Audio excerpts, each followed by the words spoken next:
Okay, children. So in previous class we have studied how pollination is done. What are the agents of pollination? What are the types of pollination? Why pollination is necessary? And what will happen if the pollen grains doesn't fall on the plant, or how long they are viable, etc., etc., etc. We have studied. And what are the effect of pollen grain pollination on human, and what ways pollen can be beneficial to us? ये सारी चीजें हमने पढ़ ली थी। आज हम एक नया टॉपिक पढ़ने जा रहे हैं जिसके बारे में बहुत ज्यादा नहीं पता था अभी तक हमको। ठीक है, but now we started knowing about it, that is called outbreeding devices. Outbreeding devices बोलते हैं ना, तो ये जो वर्ड टर्म जो है ना, डिवाइसेस, डिवाइसेस बोलने का मतलब क्या है कि जैसे कोई बाहरी मेथड है, कोई डिवाइस ला करके लगाई है। ठीक है, so it often confuses, and number of time when outbreeding devices question is being asked, in general children write about emasculation and all that, is those methods which we are applying. ठीक है, it is plants natural processes, तो हमको यहाँ पे outbreeding processes लिख देना चाहिए था या कुछ और टर्म देना चाहिए था, बट सीबीएसई है जो दे दिया दे दिया। अब आपने उन्होंने जो बोल दिया वो बोल दिया, माय वर्ड और द लास्ट वर्ड, है ना। सो अब जो भी है हमको इसी हिसाब से क्वेश्चंस को अटेम्प्ट करने पड़ेंगे। So you have to write these only. ठीक है, वेरी ऑफन जो मेरे यहाँ पे वो कोचिंग वाले बच्चे आते हैं एलन वेलन से, उनको बच्चों को जब ये वाला क्वेश्चन देते हैं तो वो सीधे वही लिखते हैं, इमैस्कुलेशन, और फिर मैं काट के 0 नंबर दे देता हूँ उनके हाथ में। तो बोलता है सर बिल्कुल सही है सर, हमारे कोचिंग में ये पढ़ाया। मैंने हाँ बिल्कुल सही पढ़ाया है, लेकिन एनसीईआरटी वाले ये नहीं एक्सेप्ट करते ना, तो आपका ये क्वेश्चन गलत हो जाएगा, आंसर गलत हो जाएगा। And I am preparing for NCERT, not for the AIIMS और पीएमटी एंड ऑल। तो जब आप पीएमटी का क्वेश्चन कर रहे हो तो इसी तरह से नहीं, मतलब जब आप 12th का क्वेश्चन कर रहे हो तो आउटब्रीडिंग डिवाइसेस को आउटब्रीडिंग प्रोसेसेस ही मान लें। मतलब क्या आउटब्रीडिंग? आउटब्रीडिंग वो सारे प्रोसेसेस है जिसमें प्लांट जो है वो सेल्फ पॉलिनेशन को रोक रहा है और बाहर से आने वाले पॉलन को फेवर कर रहा है। ठीक है, अब a process, a method, a technique, a methodology by which a plant is preventing itself from self pollination, because we know that self pollination is not producing too much of variation. So self pollination is should be discouraged, तो वो discourage करने के methods हैं ये। self pollination को discourage करने के method जो हैं उनको हम outbreeding devices कहेंगे। तो मैंने आपको बताया क्यों जरूरी है आउटब्रीडिंग डिवाइसेस। अगर हम नहीं यूज करेंगे तो क्या होगा कि plant will have laser variation. ठीक है, which may be not good for the plant and sometimes for us also, because we also want to improve the plant quality। तो ये है। ठीक है, बात करते हैं, देखिए majority of flowering plant produces hermaphrodite flowers। hermaphrodite कौन से? दैट इज वो बाइसेक्सुअल है। मतलब वो कौन से हमें जरा बताएं आप, मेरे को मतलब वो डायोसियस होंगे या मोनोसियस होंगे? व्हेन द hermaphrodite है तो वो प्लांट मोनोशियस। कैसे होंगे? मोनोशियस। मोनोशियस, दैट इज एक ही प्लांट, मोनोशियस। हाँ, एक ही प्लांट के ऊपर जो है दोनों मतलब टाइप के फ्लावर मिलेंगे, mail and female flower of form, and often the flower of bisexual, that एक ही फ्लावर के अंदर भी मिलते हैं। नंबर ऑफ टाइम ऐसा भी हो सकता है कि फ्लावर में भी unisexual but the plant is bisexual, because the same plant is bearing two different flowers on the same in the different location. ठीक है, in any such case the plant will be known as hermaphrodite। तो plant जो है वो hermaphrodite हो सकता है, flower में भी hermaphrodite। यहाँ पे हम बात कर रहे हैं, हम emphasize कर रहे हैं on the flower, hermaphrodite flower।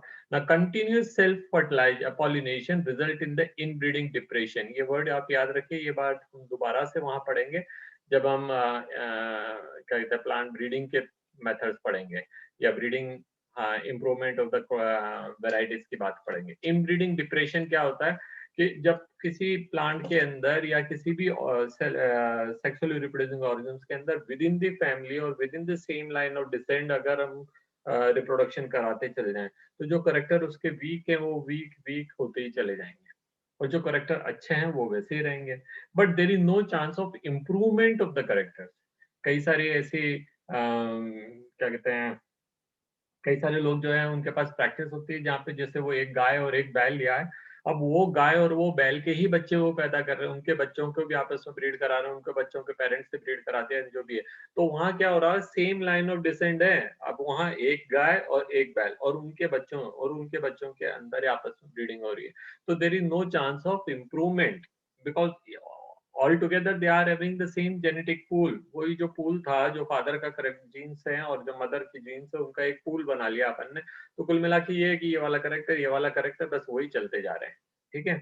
कई सारी कम्युनिटीज भी हमारे देश में और हमारे दुनिया भर में ऐसी होती है जहाँ पे कि वो क्या कहते हैं, शादियां विद इन फैमिली कराना पसंद करते हैं। ठीक है। दैट वाज अ ट्रेंड, जिसमें क्या है, वो ये अवॉइड करना चाहते हैं कि कोई किसी तरह का चीटिंग ना हो और कम से कम जो है वो जो खानदान का पैसा है वो वहीं पे रह जाए। बट इसके कई सारे ये जो इम्प्लीकेशन है वो है इनब्रीडिंग डिप्रेशन, कि वो उन फैमिलीज के अंदर जो अगर कुछ करेक्टर खराब हो गया है, कुछ करेक्टर वीक है, तो वो वीक ही चलता जाएगा, उसके चांसेस ऑफ इम्प्रूवमेंट नहीं होंगे। Flowering plant have developed many devices to discourage self pollination. उन्होंने कुछ ऐसे मेथड डेवलप कर लिए हैं कि वो सेल्फ पॉलिनेशन को डिस्करेज करो, रोक तो नहीं सकते 100%। There are some plant which completely stop. अगर फ्लावर यूनिसेक्सुअल है तो कहाँ चांस है? There is no chance. ठीक है। तो there are method, there are ways by which they can completely prevent self pollination, or at least they can discourage and encourage cross pollination.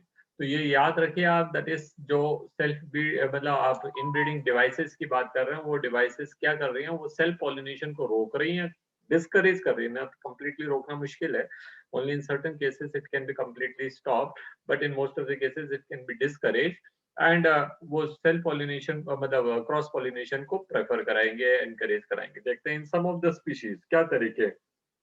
There are 4 method, ठीक है, जिनको हम यहाँ पे discuss कर रहे हैं। क्या है? पहला देखिए, in some of the species the pollen release and the stigma receptivity are not synchronized. एक ही फ्लावर है, मेल फ्लावर भी है, उसके अंदर एंथर भी है एंड स्टिग्मा भी है। से for example this is stigma, this is the stigma, and ये जो मेरी फिंगर्स है वो एंथर्स है। ठीक है। हो सकता है कि एंथर जो है वो पहले मैच्योर हो गया, लेकिन stigma is not prepare yet to receive pollen wave. Vice versa, कई बार हो सकता है stigma may become mature first but the pollen are not yet matured and वो pollen grain रिलीज नहीं करेंगे। तो जब तक ये स्टिग्मा मैच्योर है, किसी और का pollen यहाँ पर आ जाएगा, इसका फर्टिलाइजेशन हो जाएगा, उसके बाद ये एंथर मैच्योर भी हो जाए तो क्या फर्क पड़ने वाला है। ठीक है। So this is the most common method, पहला तरीका है जिसको हम कह रहे हैं, that is non Synchrony between the male and the female organ of same plant. एक ही प्लांट के जो मेल एंड फीमेल पार्ट हैं वो साथ साथ में सिंक्रोनाइज नहीं हो रहे, एक मैच्योर हो रहा है दूसरा नहीं हो रहा है, दूसरा मैच्योर हो रहा है पहला नहीं हो रहा है। ठीक है। तो ये लिखा, either the pollen is released before the stigma is become receptive or stigma become receptive much before the release of pollen grain, vice versa जो भी है। ठीक है। ओके, मेथड नंबर 2, ये मॉर्फोलॉजिकल है, that is male and female are pointing in such a way that their pollen grains cannot land onto the same stigma। हो सकता है कि the stigma is so high in position that यहाँ से pollen jump करके वहां तक नहीं पहुंच सकता। हो सकता है stigma is facing outward and pollen तो यहीं रह गया and stigma is facing outward. इसका जस्ट उल्टा भी केस हो सकता है, stigma remain short and the pollen may be facing outward. ठीक है। सो ये मॉर्फोलॉजिकली है, that is the location, their directions are such that the pollen cannot fall into the stigma of the same plant। देखिए ये लिखा है second, in some of the other species the anther and the stigma are placed in different position, either height wise or direction wise, so that the pollen cannot come in contact with the stigma of the same flower। ठीक है। ज्यादातर case के अंदर self pollination तब हो रहा था जब ये, अगर मैं मान लेता हूँ कि ये स्टिग्मा है और ये एंथर है, तो they were lying on the cross proximity, तो यहाँ से पॉलन गिरा सीधे इसी के ऊपर गिरता था। या फिर whenever any agent used to come, maybe wind or maybe water or maybe insect, whenever, so those pollen used to come in contact with that। अब हमने क्या कर दिया, इनकी पोजीशन अलग अलग कर दी, the stigma remained here, only pollen are hanging outside, or the stigma is hanging outside, pollen remains short। So if you just take a round around your house and you just look at some of the flowers, you can easily find out such cases। ये दो cases हमने अभी पढ़े हैं, कौन सा वाला, the different maturity time और डिफरेंट लोकेशन वाला या हाइट वाला या तो ये जो दोनों मेथड, ये क्या है, सेल्फ पॉलिनेशन, ऑटोगेमी को तो रोक सकते हैं, they can prevent autogamy, but they cannot prevent geitonogamy. They cannot prevent geitonogamy. अगर एक फ्लावर इस जगह पे लग रहा है, एक फ्लावर यहाँ लग रहा है, तो ये सेल्फ पॉलिनेशन तो रोक दिया इस फ्लावर का और इस फ्लावर का, लेकिन उसका पॉलन इधर तो गिर ही सकता है. बटरफ्लाई कैन ब्रिंग और bee can bring pollen from ear to ear. So self pollination को रोकने का उसके पास तरीका हो सकता होगा शायद, बट geitonogamy को, where the pollination between different flowers are taking place, that cannot be prevented. It may be possible that this flower male or the anthers are matured and this flowers are stigma mature, but its anthers are not mature and उसका stigma mature नहीं हुआ, ठीक है, उसका anther का pollen इस पे तो आ सकता है, वो पहले mature हो गया है anther. फ्लावर तो अलग अलग टाइम पे आते हैं ना प्लांट के अंदर. So because of that, they may have different with the same type of maturity period in the two different flower on the same plant. In that case, the pollen can reach. So both these methods, कौन से दोनों method with the different maturity time or different location, these can prevent autogamy but not geitonogamy. मेरे इस point को अच्छे से समझ लेना आप. The question is asked in such a way: which method of outbreeding device can prevent both autogamy and geitonogamy, or which can prevent autogamy but cannot prevent geitonogamy, etc. etc. तो आप इन लाइनों को ध्यान रखना, ये दोनों मेथड जो है वो ऑटोगेमी को रोक रहे हैं बट गीटोनोगेमी को नहीं रोक पा रहे. ठीक है, गीटोनोगेमी वर्ड आप समझते हैं ना, where the pollination between different flowers of the same plant. चलिए, तो ये लिखा है देखिए, both this can prevent autogamy but not the geitonogamy. Third device जो है, तीसरा जो मेथड है ऑफ प्रिवेंटिंग इनब्रीडिंग और सेल्फ इनकम्पैटिबिलिटी, तीसरा जो मेथड है उसको क्या कह रहे हैं हम, self incompatibility.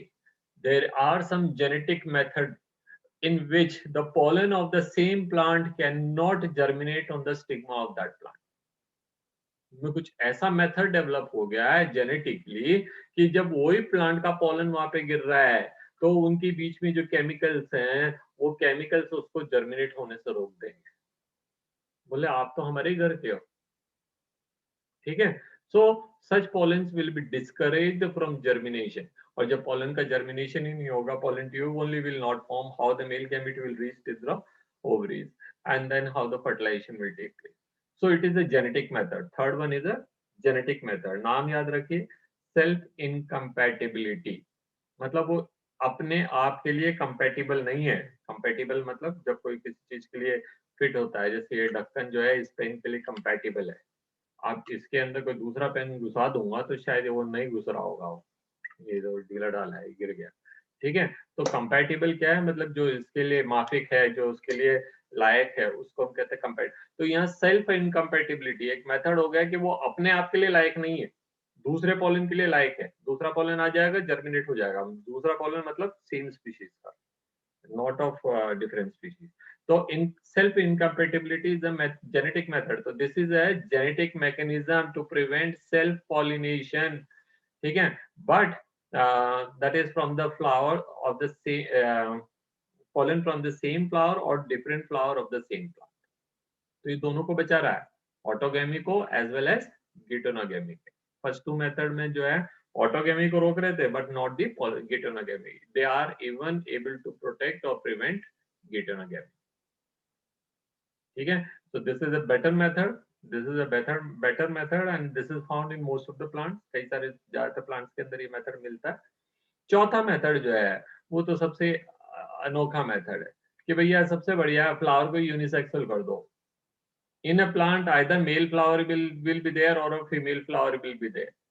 So न कोई चांस है उसमें ऑटोगेमी का, न कोई चांस है उसमें गीटोनोगेमी का. पॉलन तो दूसरे ही प्लांट से आएगा, क्योंकि वो जो प्लांट है वो या तो मेल फ्लावर है तो केवल पॉलन बना रहा है, और वो केवल फीमेल फ्लावर है तो केवल पिस्टिल बना रहा है, वो खुद पॉलन बना ही नहीं सकता.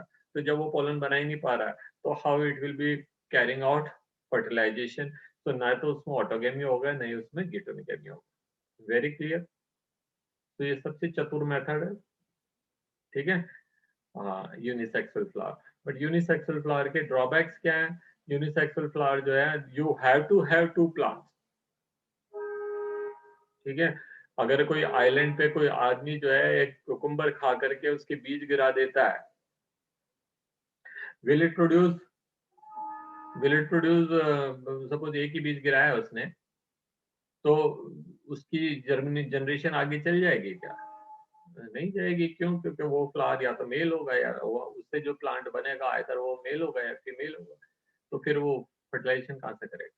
पपाया का कोई एक बीज कोई एक चिड़िया उठा करके ले जाके कोई आइलैंड पे गिरा देती है। आइलैंड क्यों बोल रहा हूँ मैं? ताकि उस जगह पे और कोई प्लांट है नहीं ऑलरेडी, ठीक है, या कोई नई जगह पे गिरा देती है, ठीक है, या कोई आदमी को जो है मतलब कोई इस तरह का कोई फ्रूट पसंद आया, मान लो इंडिया से कोई जो है कोई आया आदमी, उसको यहाँ पे वो सीड पसंद आया, फ्रूट उसको पसंद आया और उसको एक सीड मिल गया, उसने कहा चलो यार अपनी कंट्री में जाएंगे उगाएंगे, the country where this particular plant is know, you will get the plant.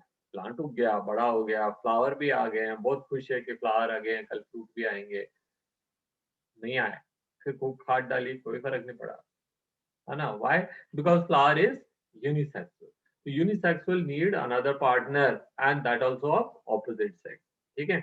So if both male and female flowers are present in the same plant, ये यूनिसेक्सुअल फ्लावर है, लेकिन कौन से हैं? दैट इज जैसे ये कैस्टर और मेज का जो एग्जांपल दिया है उसमें क्या है, तो मतलब फ्लावर तो यूनिसेक्सुअल है, बट वो एक ही प्लांट के ऊपर दोनों उग रहे हैं। अभी मैंने थोड़ी देर पहले कहा था आपसे कि एक ही प्लांट में ऊपर ऊपर मेल फ्लावर है, नीचे नीचे फीमेल फ्लावर है, तो क्या होगा? वो तो कोई रोक ही नहीं सकता। वो तो ऑटोगेमी को भी नहीं रोक सकता, गिटोनोगेमी, ऑटोगेमी को तो खैर रोक ही देगा क्योंकि वो तो नहीं हो रहा है, लेकिन गिटोनोगेमी को नहीं रोक पाएगा। ठीक है, तो when we are talking about unisexual we have to think in of such plant which produce only one type of plant, either pistillate और स्टेमिनेट। ओके, सो ये मेज और कैस्टर वाले एग्जांपल जो हैं उनको आप देख लीजिए। प्लांट जो है मोनोशियस है, फ्लावर भले ही उसका यूनिसेक्सुअल है लेकिन प्लांट मोनोशियस है क्योंकि that plant contain both the type of flower, so it prevent autogamy but not geitonogamy in several species such as papaya। याद रखिए, क्या कहते हैं, with example you remember, papaya is producing such a plant which is unisexual, मतलब उसमें एक ही type के plant आएंगे, फ्लावर आएंगे, ठीक है। वेरएज जो मेज का एग्जांपल दिया है, व्हीट का एग्जांपल दिया है, उसमें क्या है, फ्लावर तो यूनिसेक्सुअल होता है but the plant is bisexual because that plant is bearing two type of flowers on the different location. Okay, तो ये सारी चीजें आप याद रखिए सब। तो पपाया का प्लांट क्या है, वो डायोसियस है, जबकि क्या कहते हैं मेज का प्लांट जो है वो कैसा है, वो मोनोशियस है। तो इन चीजों का आप ध्यान रखिए। ये पैराग्राफ आपका बहुत इंपॉर्टेंट हो गया। क्वेश्चन इस घुमा फिरा के पूछे जाएंगे। ऑटोगेमी और गिटोनोगेमी को बीच में ले आया जाएगा, जबकि उनका कोई आपको वहां पे डायरेक्ट वो नहीं मिल रहा होगा। ठीक है, अब ये तो बात हमको समझ आ गई कि द आउटब्रीडिंग डिवाइसेस हैं, प्लांट जो है वो सेल्फ पॉलिनेशन को डिस्करेज करता है और क्रॉस पॉलिनेशन को एनकरेज करता है। Can we develop a method where we can discourage the method of outbreeding devices? हम चाहते हैं कि भाई वो सेल्फ पॉलिनेशन करे। अगर मान लीजिए आपके पास एक ही बाइसेक्सुअल फ्लावर है और वो जो है वो जेनेटिक इनकम्पेटिबिलिटी के कारण वो सीड नहीं बना रहा है, तो आपकी तो इच्छा होगी ना कि भैया हम तो इस मेथड को कैंसिल करते हैं so that it should also carry on fertilization and the fruits will be formed. At least कम से कम हमको फ्रूट्स तो मिले खाने को, सीड तो भले हम बनाए नहीं बनाए, हमको सीड से क्या मतलब। We are most of the times we are interested in the fruit not on the seed. ठीक है, तो यहाँ इसको समझने के लिए हमको एक नया टॉपिक पढ़ना पड़ेगा, उसको कहते हैं pollen pistil interaction. I am talking to you, you are listening to me, we are conveying, that is the messages. In the same manner, the pollen grain also convey message with the stigma. ठीक है, ये चार method तो आपको समझ आ गया ना। अब यहाँ पे भी चार मेथड है पोलन पिस्टल इंटरेक्शन, तीन जगहों पे पोलन पिस्टल इंटरेक्शन होगा। कहाँ कहाँ पे होगा? At the pollen grain and the stigma. अभी ये मान लीजिए ये स्टिग्मा है और इसके ऊपर पोलन ग्रेन आके गिरता है, ठीक है। अभी मैं मानता हूँ कि ये अमरूद का पोलन स्टिग्मा है, फ्लावर है और उसका ये स्टिग्मा है अमरूद का, गुआवा का। और बटरफ्लाई को क्या मालूम, बीज बीज को क्या मालूम, तो वो तो किसी का भी पोलन ला करके छोड़ देंगे। तो वो अनार का पोलन लिया है इसके ऊपर, आम का पोलन लिया है, धतूरे का पोलन लिया है और सनफ्लावर का पोलन लिया है। वो तो क्या कहते हैं, कहीं पे भी घूम रहे हैं पोलन ग्रेन, जिस फ्लावर के ऊपर वो गए वहां से वो उन्होंने पोलन उठाया और ला करके यहाँ छोड़ दिया। ठीक है, मोस्ट ऑफ द टाइम बीज एंड चलो तो मोस्ट ऑफ द टाइम बीज एंड जितने भी एजेंट्स हैं उनको पता थोड़ी है कि वो ये काम कर रहे हैं। वो तो अपना फ्रूट लेने जा रहे हैं, अपना नेक्टर सक करने जा रहे हैं, अपना चिड़िया पकड़ने जा रहे हैं, अपना कुछ भी करने जा रहे हैं। They are got their own aim, they are willing to get the rewards, but they don't know that invariably they are carrying out pollination also. ठीक है, तो मैं ये कह रहा हूँ कि वो हैड दे नोन कि भैया इनसे हमारा पॉलिनेशन होता है तो हमको तो इन्हीं इन फ्लावर के ऊपर जाना चाहिए आज की तारीख में। एक एक दिन डिसाइड कर लें कि आज हम केवल अमरूद का फ्लावर का रसास्वादन करेंगे, दूसरे दिन डिसाइड कर लें कि आज हम केवल क्या कहते हैं अनार पे जाएंगे, तीसरा दिन डिसाइड कर लें कि आज हम केवल ग्रेप्स का जूस पियेंगे। तो बात अलग हो सकती है, पर एक बटरफ्लाई और अभी वो तो देखेगी हाँ भाई घूम रहे फिर रहे, जो फ्लावर आ गया नजर में उसी को पहुंच जाओ। So they are most of the time transferring the pollen grain between the unrelated species. ठीक है, तो वो pollen को कैसे रोकना है, तो वो इनब्रीडिंग डिवाइसेस, आउटब्रीडिंग डिवाइसेस के वो उससे वो हट जाएंगे। ब्रीड तो नहीं है ना, उस ब्रीड का ही नहीं तो जन्मेट मत होने दो उसको। ठीक है, तो वो तो एक तरीका, लेकिन कई बार साइंटिस्ट लोग इंटरेस्टेड रहते हैं to get the fruit between two different type of species. कई बार उनकी इच्छा है कि भाई वो दो फ्रूट के बीच का जो है, मतलब उसके अंदर इसका भी टेस्ट आ जाए, उसका भी, गुआवा और बनाना के बीच में। फिर वो तो बहुत ही डिफिकल्ट हो जाएगा because guava is a dicot and banana is a monocot.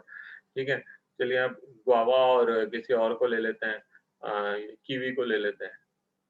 ठीक है, तो उन दोनों के बीच तो कई बार साइंटिस्ट लोगों की इच्छा रहती है कि ऐसा हो जाए, तो वो पॉलन तो जर्मिनेट नहीं होने वाला है किसी भी हालत में, बिकॉज द क्या कहते हैं genetic incompatibility is there which will not let the pollen grain to germinate. So if we have some method, अगर हमको ये मालूम पड़ गया कि किस कारण से नहीं जर्मिनेट हो रहा, कौन सा केमिकल उसमें सीक्रेट किया, and if we can nullify the effect of that chemical, तो पॉलन ग्रेन तो जर्मिनेट हो जाएगा। And if the pollen grain germinate, pollen tube will form. And if the pollen tube is formed, the pollen male cell will also will reach to the ovary, and fertilization can also be possible. तीन जगहों पे interaction हो रहे हैं, कहाँ कहाँ हो रहे हैं? पहला, on the stigma and the where the pollen grain is fallen.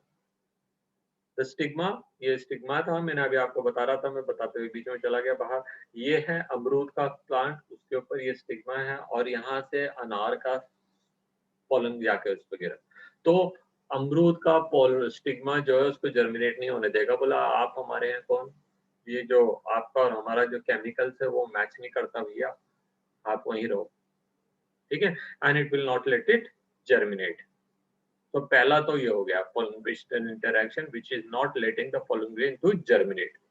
Bye chance कभी कोई बहुत क्लोज रिलेटिव केमिकल्स मतलब स्पीशीज है तो जिनके केमिकल जो है वो मैच कर गए and the pollen tube germination has taken place, then the pollen tube will, yes, Excuse me, sir. yes, Sir, there is some glitch. मतलब I don't know what बार-बार से connect हो रहा है, reconnect हो रहा है मेरा। तो तुम्हारी तरफ से हो रहा होगा ना।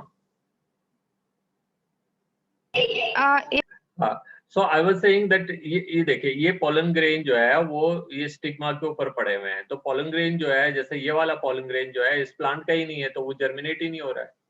ये वाला pollen grain उस प्लांट का ही नहीं है तो जर्मिनेट ही नहीं हो रहा है। तो this is discouraging them to germinate. This is called pollen pistil interaction. Now see this case where the pollen is germinated, but as the pollen tube was proceeding in the style, तो वहां incompatibility वाला जो है effect हुआ and now it is not letting the pollen grain to grow anymore. ठीक है, तो second incompatibility कहाँ देखने को मिल रही है, कहाँ सेकंड टाइप का pollen pistil इंटरेक्शन कहाँ देखने को मिल रहा है? Between the pollen tube and the style.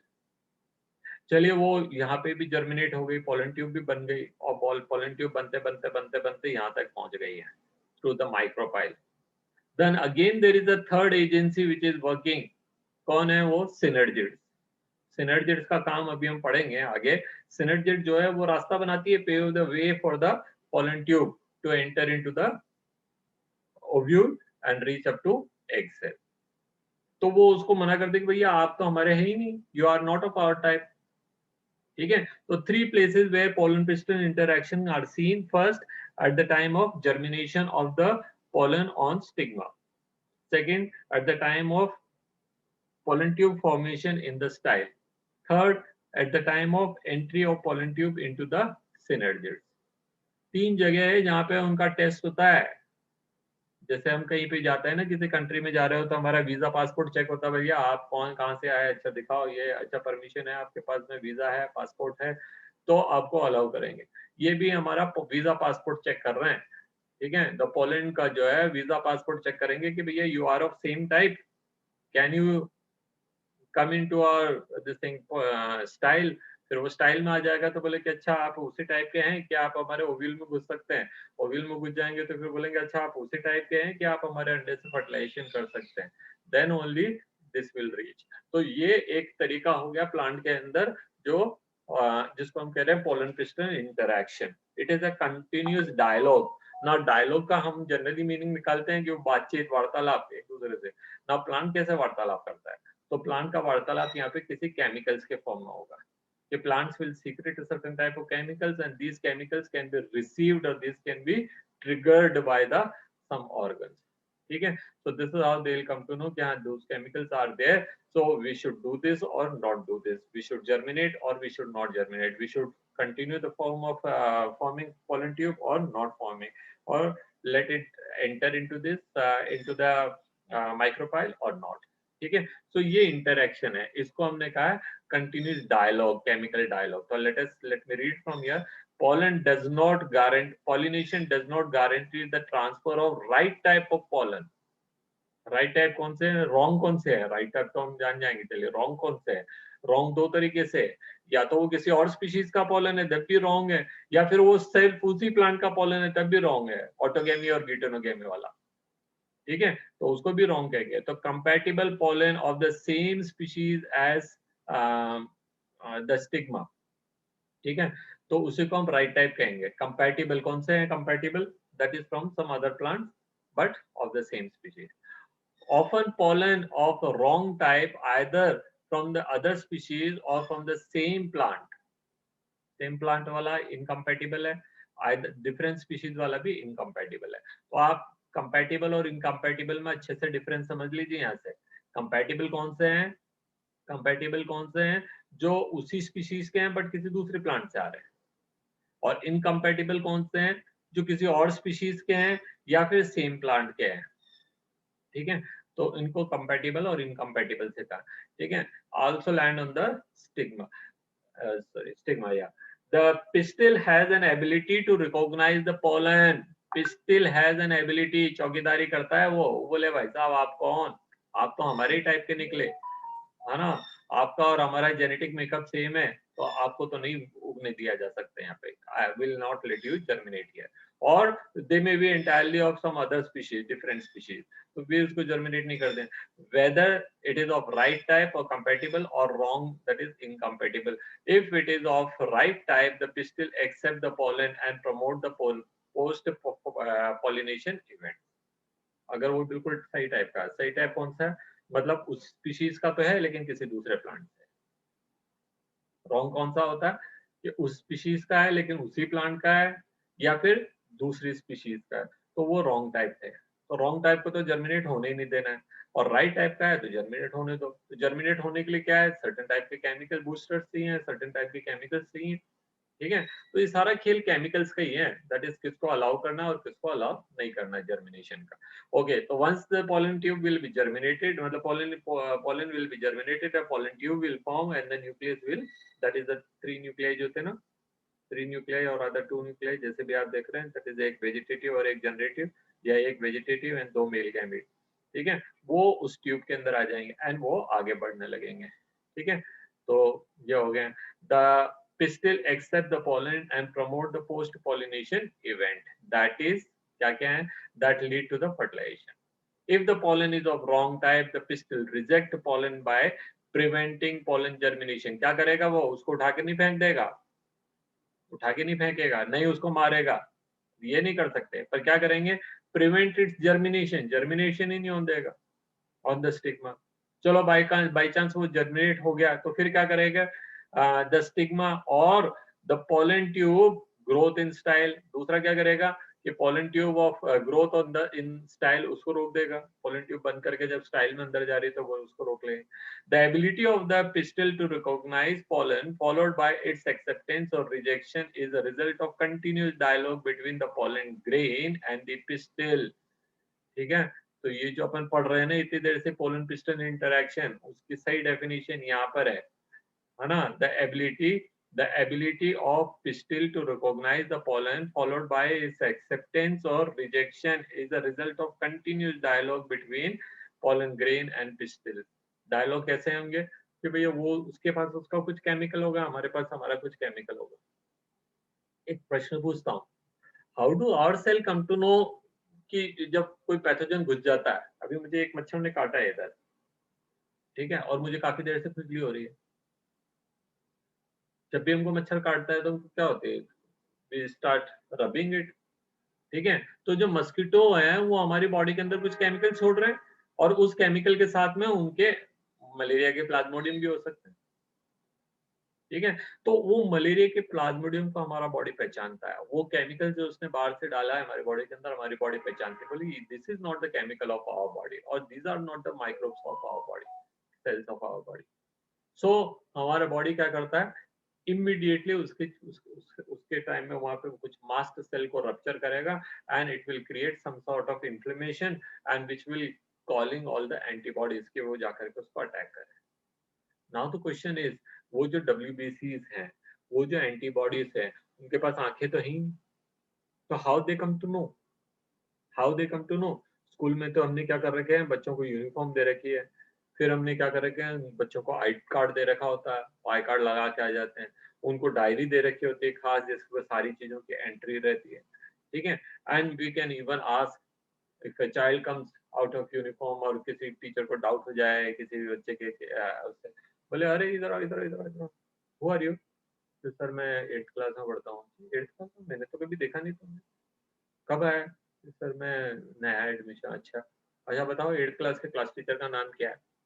तो यू कैन गेस ना, how do a plant, how do an animal guess कि ये हमारा सेल है कि बाहर का सेल है? तो these all are done on the basis of certain chemicals. एक और एग्जांपल देता हूँ, अगर आपने कई बार सुना होगा कि किसी की किडनी फेल हो जाती है, उसको फिर किडनी लेनी पड़ती है किसी और से, और मोस्ट ऑफ द केसेस जो किडनी ट्रांसप्लांट होती है वो रिजेक्ट भी हो जाती है, body doesn't accept it.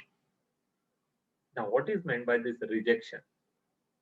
The rejection is actually depending on the interaction between our antibodies and the tissue which we are grafted। वो बाहर से जो टिश्यू आया है उसको हमारा एंटीबॉडी पहचानता ही नहीं है, बोले ये आप कौन आ गए भैया हमारी बॉडी में नए, एंड देन बंदूकें चलने लग जाती है, खत्म। तो बाहर का जो ऑर्गन होता है उसको हमारा बॉडी, इसलिए whenever we had to transplant any organ we had to carry out number of tests।